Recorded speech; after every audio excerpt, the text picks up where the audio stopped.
Muito bem, muito boa noite. Espero que todos estejam me ouvindo bem.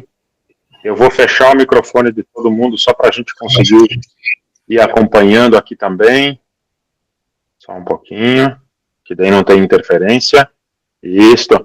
As demais pessoas vão acessando conforme vão recebendo os convites, mas também como faz parte do nosso curso sobre a reforma tributária, e hoje eu resolvi fazer uma conversa aberta, então a gente vai ter outras pessoas que não fazem parte do nosso curso participando também, até para que possam também ter uma ideia, e acompanhar um pouco de tudo isso que tem acontecido com relação à reforma tributária, né? Eu acho que é fundamental, principalmente, que a gente dissemine o conhecimento. Nós já temos uma lei aprovada e que ela vai mudar muito a sistemática como a gente enxerga hoje imposto, pagamento, enfim. Mas hoje eu quero tratar um pouco sobre como a Receita Federal está monitorando tudo isso, tá? Então, eu vou gravar porque o nosso pessoal que faz parte, né, os empresários aí que fazem parte do curso, eles depois recebem um link da gravação para que possam assistir depois, tá?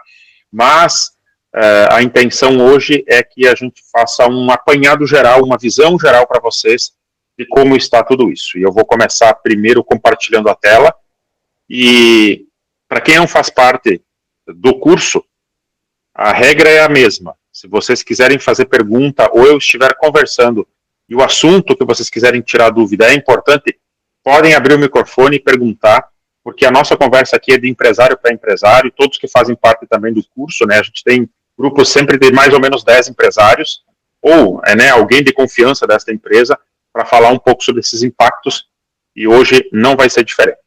Eu vou começar primeiro mostrando um pouco para vocês, e aí deixa eu compartilhar toda a página. Compartilhando com vocês aquilo que agora, de momento, a gente já tem de informação. Então, já está compartilhando, deixa eu abrir aqui. Muito bem. Primeiro, tá? A reforma tributária, deixa eu abrir aqui de novo, só um pouquinho, vamos colocar mais pessoas aqui na sala. Muito bem. Vamos ver se está todo mundo com o microfone desligado. A reforma tributária, então, a lei já está aprovada, a Constituição já foi alterada, a Constituição foi alterada em 2023, a lei foi aprovada agora pelo governo atual em janeiro, ela já tem um cronograma de implementação, e em 1º de janeiro de 2026, quer dizer, daqui 6 meses, a gente já começa a acompanhar esses impactos. E a ideia aqui é que a gente possa trazer para vocês um pouco de tudo isso que está acontecendo, porque pensar quando a reforma efetivamente vai começar a impactar, que vai ser uma parte em 26, uma parte em 27, tem muita coisa que a gente já tem que começar a preparar e olhar hoje, tá? Essa apresentação aqui depois eu vou disponibilizar para todo mundo, inclusive para quem não faz parte do nosso curso, né? Hoje nós estamos tendo a 9ª aula do nosso curso de planejamento tributário em cima, né, da reforma tributária. Mas um item principal, tá? A partir de 2027, que é daqui 1 ano e meio, ninguém mais vai ter crédito acumulado nas suas operações, tá? Algumas das empresas que estão aqui, fora as do Simples, né, mas a do lucro presumido e a do lucro real, elas podem ter situações que gerem crédito acumulado. Então a minha empresa tem muito crédito acumulado de IPI, a outra tem muito crédito acumulado de PIS e COFINS. A reforma tributária, que começa a valer a partir de 2026, ela, para aquilo que for já sendo convertido no IVA novo, ela não vai mais acumular crédito. A empresa sempre vai pagar imposto. O que ela pode fazer é aproveitar um pouco mais de crédito, mas nunca na proporção como a gente faz hoje. Vamos tentar entender o porquê. Se a minha empresa hoje é uma empresa de máquina agrícola, e ela compra a máquina agrícola para revender, compra a máquina agrícola cheia, com valor cheio, e vende essa máquina agrícola com incentivo e não paga ICMS na venda, ela fica com um volume enorme de crédito de ICMS aqui acumulado. O que mudou com relação a essa lei complementar 214, que é o novo IVA dual aí que eles estão falando? Se você vender uma máquina isenta, quando você comprar ela não vai mais te gerar crédito, que antes te gerava crédito integral para você utilizar. Tá? Então a gente não vai mais ter crédito presumido para impostos federais, a gente não vai mais ter incentivo fiscal de ICMS, nem no Estado. O ICMS até vai demorar um pouquinho mais, ele vai começar a perder lá em 2029. Mas em 2027 a gente já não tem mais PIS e COFINS. Então, crédito especial de PIS e COFINS, compra, que a gente tinha compras de alguns produtos que geravam crédito, a gente já não vai mais ter isso a partir, não de 26, mas sim de 27. Tá? Para quem está chegando agora, e deixa eu ver se tem mais alguém lá aguardando, tá? Podem fazer perguntas conforme a gente for evoluindo aqui, tá? Abre o microfone lá e faz a sua pergunta. Tá?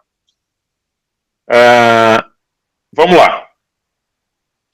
Hoje, quando uma empresa do Simples vende produto para um outro CNPJ, ela deixa de passar mais ou menos uns 10% de créditos de impostos, tá? A grosso modo, ela passa muito pouquinho do ICMS. Os demais impostos, PIS, COFINS e o valor correspondente à despesa, ela passa cheio.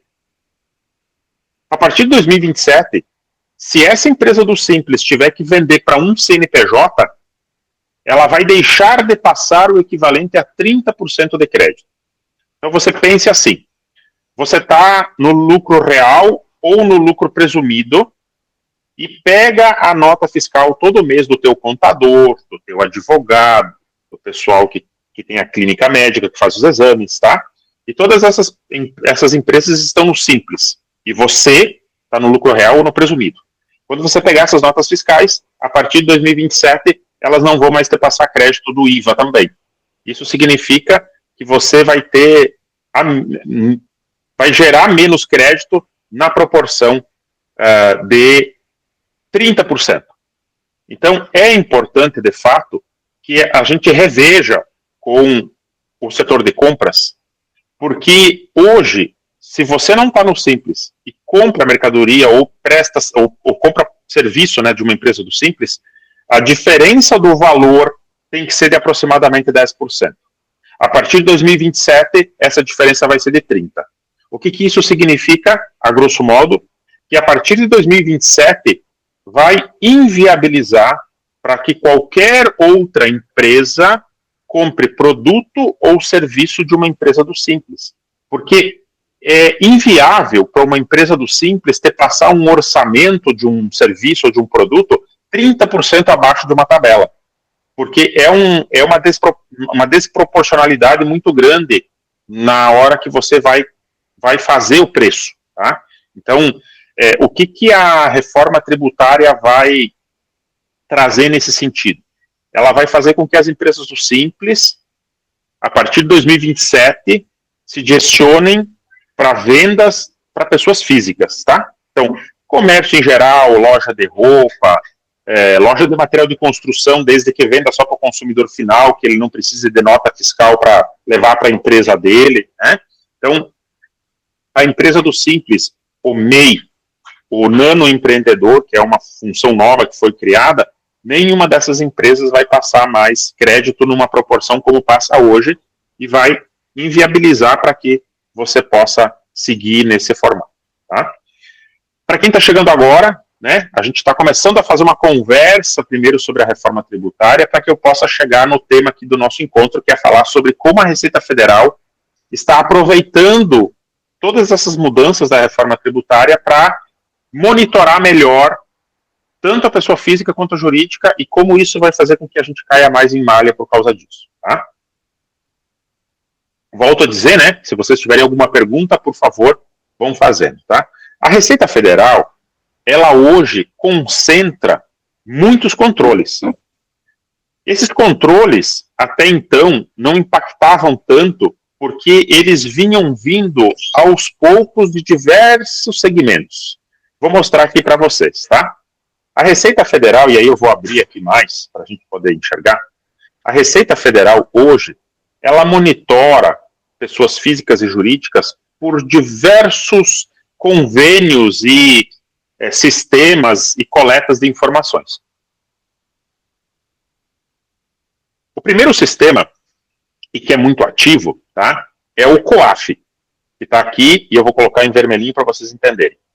O COAF é toda a movimentação financeira, tá? Então, tudo aquilo que circula por banco, aquilo que movimenta na tua conta na pessoa física e jurídica, vai para o COAF a título de informação. E aqui cabe um ponto importante, tá? A Receita Federal, ela entende, tá, que movimentação na tua conta bancária, movimentação de até 3 vezes o seu rendimento é uma movimentação aceitável para que ela não monitore, tá? Então, vamos imaginar que eu sou funcionário, que eu recebo R$2.000 por mês, e na minha conta bancária tem entradas de até 6.000. Ainda não entra no monitoramento do COAF. Depois desse volume, a Receita começa a monitorar a tua movimentação financeira, porque os bancos, eles são obrigados, e todos, Nubank, todos os digitais, a mandar informação para a Receita Federal com relação a isso. A pessoa física também manda informação para a Receita Federal. E ela manda essa informação com base na declaração de imposto de renda, no livro caixa da atividade rural, na declaração de ITR, na declaração de transferência de titularidade de ações e um monte de outras declarações. Tá? A Receita Federal, ela também recebe informação do judiciário hoje. Tá? Então, juízes do trabalho, cíveis, tributários, né, que são da esfera federal, elas fazem despachos para a Receita Federal, para que a Receita Federal faça verificações conforme cada um dos tipos de demanda que existem. Tá? Então, juízes, Ministério Público e Polícia Federal hoje também mandam informações para isso. Estados e municípios, eles trabalham com convênio até então. Ou seja, para que o Estado de Santa Catarina possa buscar informação na Receita Federal, o Estado de Santa Catarina tem que ter um convênio com a Receita Federal de reciprocidade. Então, a Receita Federal manda algumas informações para o Estado, dos contribuintes, e o Estado também, e o município é obrigado a encaminhar de volta. Só que isso aqui com o IVA, a partir de 2027 e 6, ele vai concentrar isso aqui tudo na Receita Federal. Tudo na União. Tudo na Receita Federal do Brasil. O que é um problema. E é por isso que eu trouxe aqui vocês para conversar hoje um pouco sobre isso, tá? Vou mostrar para vocês a minha preocupação com relação a essa questão, e deixa eu só ver se eu tenho que colocar mais alguém aqui na sala. Não tenho ainda. Ótimo. Vou voltar aqui na apresentação em PDF.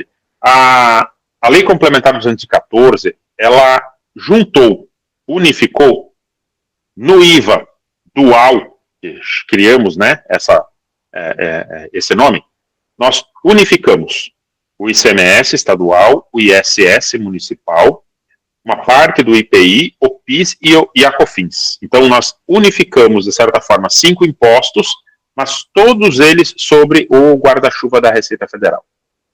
O que isso significa? Os municípios têm até o final do ano para encaminhar uma gama de informações referente a IPTU e também ISS e também os imóveis urbanos, para a Receita Federal, para que ela possa fazer o cadastro unificado. Os estados, da mesma forma, vão ter que concentrar na Receita Federal todas as informações relacionadas a contribuintes que tenham ICMS. E isso vai dar um poder de fiscalização e um poder de cruzamento de informação para a Receita Federal gigantesco, que vale a pena você dar uma olhada com mais atenção como é que você vem trabalhando hoje as suas movimentações. Tá? Já vou explicar por quê. A Receita Federal liberou e tem liberado alguns programas. Tá? Eu vou abrir alguns deles aqui para mostrar para vocês, para que a gente possa olhar em conjunto. Deixa eu abrir uma nova janela. Só um pouquinho que está ali, muito bem. Tem um site novo chamado Sinter, da Receita Federal, e depois eu vou também deixar para vocês ali o link, tá? Mas se vocês olharem, ó, é .fazenda.gov.br, e esse site, ele vai unificar as informações com relação a imóveis no Brasil, tá? Você loga com a tua conta Gov, quando você logar, você vai conseguir enxergar todos os imóveis que você tem, ó, eu loguei aqui porque eu estou até com uma cliente aqui que é minha, ó. Vamos ver se aparece os imóveis dela. Tá aí. Ó. Quando eu venho aqui nesse site que aparece o Google Maps, e ele vai me mostrar todos os imóveis rurais, todos os urbanos, todas as parcerias e também os arrendamentos, e vai me trazer também agora, então, o valor venal do imóvel por metro quadrado. Então, quando eu venho aqui em Santa Catarina, porque eu estou falando daqui, e a gente tem pessoas aqui de Passo Fundo, que eu estou vendo aqui pelo nome, a gente tem pessoas aí do Paraná, de vários lugares diferentes, e eu seleciono aqui porque eu quero ver os imóveis urbanos também. Ele vai me trazer aqui do lado o valor venal por área urbana por reais por metro quadrado, tá? Aqui em Santa Catarina, como o governo do estado não tem ligação com o governo federal, as prefeituras provavelmente e o governo do estado vai segurar o máximo possível para mandar essa informação. Mas depois eu vou mostrar os estados lá do Nordeste que são parceiros, né? E aí eles já mandaram um monte de informação para a Receita Federal. Mas o que eu quero que vocês olhem aqui primeiro, tá? Vamos pegar aqui Abelardo Luz. O que tem de parceria rural, os bancos já estão informando a partir desse ano, por causa do Plano Safra, tudo que foi pego com financiamento bancário. Então, aonde que é que tem parceria rural, tá? Então, se vocês olharem aqui na lateralzinha, no lado esquerdo, tem aonde que é o imóvel rural e tem a parceria rural. A parceria rural é todos esses quadradinhos aqui, ó. Então, quer dizer que nessa área de terra aqui tem uma parceria rural que foi feita, porque o banco financiou. Aí o banco agora é obrigado a informar a Receita Federal, porque está tudo sendo concentrado lá, né, na Receita Federal, que o João das Couves fez um arrendamento naquela área. Mas aquela área é da Maria. E aí ele vai começar a cruzar a informação para saber se você declarou o arrendamento, se as duas partes, né, uma declarou que tem e a outra declarou que paga. Mas a minha preocupação ainda é com relação aos imóveis urbanos, no sentido de ter que fazer algum inventário, de ter que fazer alguma integralização de capital, uma compra e venda, tá? Porque a área venal desses imóveis, ela tem subido muito desde o ano passado. Para quem está aqui conosco e que é ali do Paraná, sabe que o estado do Paraná tem aumentado a alíquota do ICMS violentamente comparando a nossa região aqui, né, a nosso sul do Brasil. Por que ele tem feito isso? Porque ele vai receber de volta o movimento do IVA novo pelo que ele tem arrecadado, pela alíquota que ele está usando entre 2026 e 2025. Por isso que ele tem aumentado tanto o valor da alíquota do ICMS. E como essa informação está indo para a Receita Federal, tanto dos municípios quanto da cidade, nós vamos ter um sério problema com relação ao valor desses imóveis, tá? Eu estou chegando aqui em São Luís porque é uma prefeitura parceira do governo federal e que está aqui já informando quais são os imóveis que ela tem. Então aqui está um bairro, tá? O valor venal de avaliação para efeito de pagamento do IVA, não é para pagamento de ITBI, é para pagamento do IVA, ele vai ser feito de acordo com esse valor venal que vai constar aqui nesse mapa da Receita Federal. Então, quando a gente vem aqui, ó, tem uma quadra aqui gigantesca, e eu clico em cima dela, ele vai me dizer que nesse bairro aqui, nessas quadras, o valor por metro quadrado varia entre 12.500 a 15 mil reais o metro quadrado. E aí, se você fizer uma operação de compra e venda de imóveis, o imposto, porque agora vai ter imposto, você vai pagar o equivalente a PIS, COFINS, ICMS e ISS na compra e venda de imóveis, por exemplo. E aí o valor vai ser esse valor venal que está aparecendo aí. as prefeituras têm até o final do ano para mandar as informações, para que o sistema fique mais completo, e aí a Receita Federal faça o cálculo do valor do IVA em cima disso. Tá? Para quem chegou agora, ou um pouquinho depois, deixa eu ver se tem mais alguém pendurado aqui, aguardando. Se tiverem alguma pergunta, por favor, façam, que aí a gente para passar a explicação. Tá?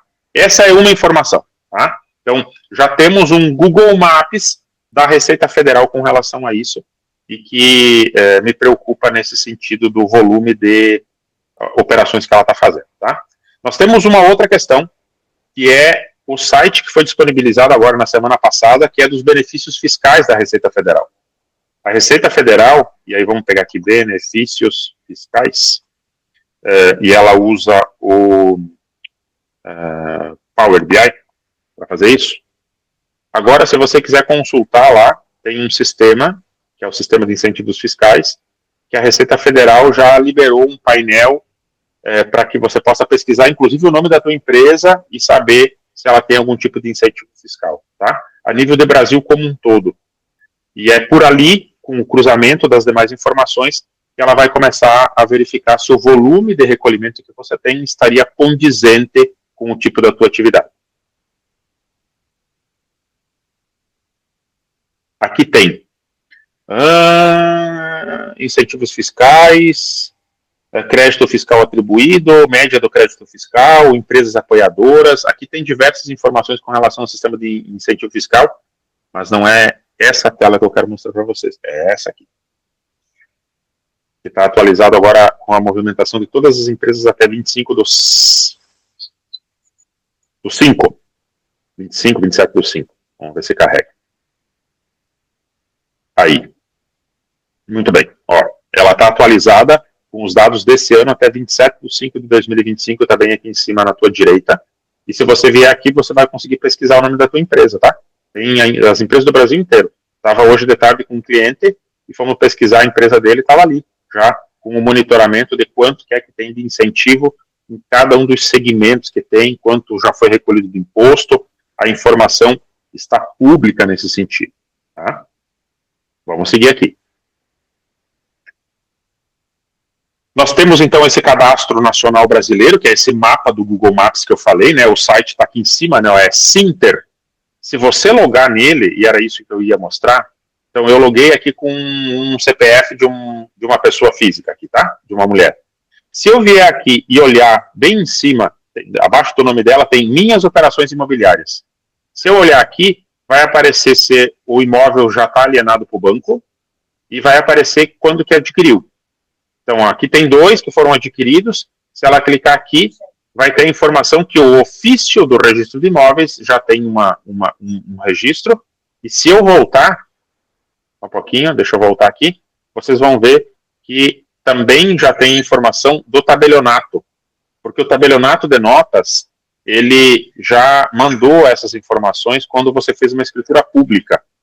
Então, se você fez uma escritura pública e ainda não transferiu o imóvel na matrícula, porque não tinha caixa para passar para o contador, essa informação vai se tornar irrelevante porque a Receita Federal já recebeu pelo tabelionato de Xaxim, por exemplo, que ela adquiriu um imóvel de 50 mil, esse imóvel foi adquirido em 26 de 4 de 2016, e está aqui o códigozinho do CIB, que é esse novo, e até o final do ano todos os imóveis vão ter. Vamos lá. O que a gente vai fazer com esse código do CIB? Tá? Então, o João, que faz declaração de imposto de renda, pessoa física, tá? Ele faz declaração de imposto de renda, ele identificou lá nos bens que ele tem 2 apartamentos. Ele tem um apartamento em Florianópolis e um apartamento em Chapecó. Tá? Só um pouquinho. Vamos permitir aqui. Muito bem, vamos seguir. Lá na declaração de imposto de renda, você tem o primeiro campo lá, que é o endereço do João. Lá no endereço do João, assim como já está aparecendo aqui nas informações no Sinter da Receita Federal da Fazenda, que vai ter um código chamado CIB, CDI, tá, que por enquanto está aqui em branco, lá no endereço da tua declaração de imposto de renda também vai ter um códigozinho para você colocar lá no teu endereço de casa qual que é esse CIB. O João identificou que ele está morando exatamente nesse endereço de Florianópolis. E ele não colocou nada no imóvel de Chapecó. O Daniel, que também faz declaração de imposto de renda, fez a declaração de imposto de renda dele, porque é funcionário e tinha um volume de imposto de renda recolhido que deu o volume lá obrigatório, mas ele colocou lá que ele não possui nenhum bem ainda no nome dele. Mas lá no cadastro, no cabeçalho, ele colocou que o endereço dele é em Chapecó, no mesmo imóvel que o João informou que tem. Porque, voltando a dizer, lá no cadastro lá da Receita Federal, agora vai ter esse códigozinho aqui, que é esse CIB. E aí, a Receita Federal vai colocar, a partir da declaração do ano que vem, o Daniel em malha fina, porque ele declarou que ele mora num lugar, mas não declarou que paga o aluguel, e vai fazer isso também com o João, porque o João não declarou que tem aluguel, mas o Daniel, pela declaração de imposto de renda dele, pelo endereço, configurou que tem um endereço aí. E aí, é bom lembrar que nós tivemos uma alteração recente da Receita Federal, que na declaração de imposto de renda, todo mundo, e passou batido, né? Declaração de imposto de renda, despesa com aluguel. É obrigatório você informar se você paga aluguel. Então, você, pessoa física, paga aluguel quando você vai fazer a tua declaração, você está pagando o aluguel do endereço, tá? A declaração de pagamento do aluguel, ela é obrigatória no imposto de renda que foi feito agora do ano passado, de 2024. Você tem um código específico lá que é pagamento de aluguéis de imóveis e você deveria ter declarado. Muito provavelmente, esse ano ainda não vai impactar de você cair em malha fina. Por quê? Porque o sistema do Sinter do governo federal agora que está puxando essas informações dos tabelionatos. Mas, para a declaração deste ano, que você vai fazer no ano que vem, ele vai fazer essa verificação e vai ver se você, de fato, está morando no endereço, pagando aluguel, porque não é teu, não está lá nos teus bens, e você vai cair em malha você para explicar por que você não declarou, mas principalmente o dono do imóvel, porque não pagou o imposto relativo a isso, tá? E é por isso dessa nossa conversa hoje. É porque essa preocupação me chama muita atenção. Muito bem. Então, todos os cartórios têm que mandar, através dessa declaração chamada DOI, todas as informações com relação a todos os imóveis que têm escritura pública. Veja que não interessa se tem matrícula ainda transferida, mas se tem escritura pública feita, vai para a Receita Federal. E aí vamos olhar aqui de novo no site da Receita Federal, ó. A gente está aqui no Sinter, logado com a conta Gov, aqui aparece que essa informação aqui veio por essa DOI aqui, que é essa declaração lá desse código, tá? E aí quando a gente vai lá para o meu mapa, aqui a declaração, né, a DOI que é enviada, tá? Todos os DETRANs enviam as informações para a Receita Federal referente ao seu movimento. Todos os bancos, seguradoras, distribuidoras de título, de valor imobiliário e administradores de consórcio, então quem tem o seu consórcio, aí essa informação do consórcio da cota que você comprou já está lá na Receita Federal, porque tem uma declaração que elas são obrigadas a entregar, que se chama e-financeiro. As administradoras de passam para a Receita Federal a movimentação que você tem Daniel, pois não. Eu posso levantar uma questão aqui para ver se eu entendi ou se talvez tipo não entra na minha parte pessoa física, vamos dizer assim. Agora eu vou falar da pessoa física. Isso. Tipo assim, você falou ali no caso de aluguel, né? Não declarou imposto de renda e coisa. Só que assim, funciona para quem é pessoa física e tem coisas alugadas também ou não? Também. Tipo assim, você, pessoa física, tem alguns imóveis em Santa Catarina ali que você aluga. Se um dos inquilinos seu não declarar isso no imposto de renda, afeta para você se a Receita pegar também, é isso? Isso, ela vai fazer esse cruzamento para a declaração deste ano que a gente vai entregar no ano que vem, tá?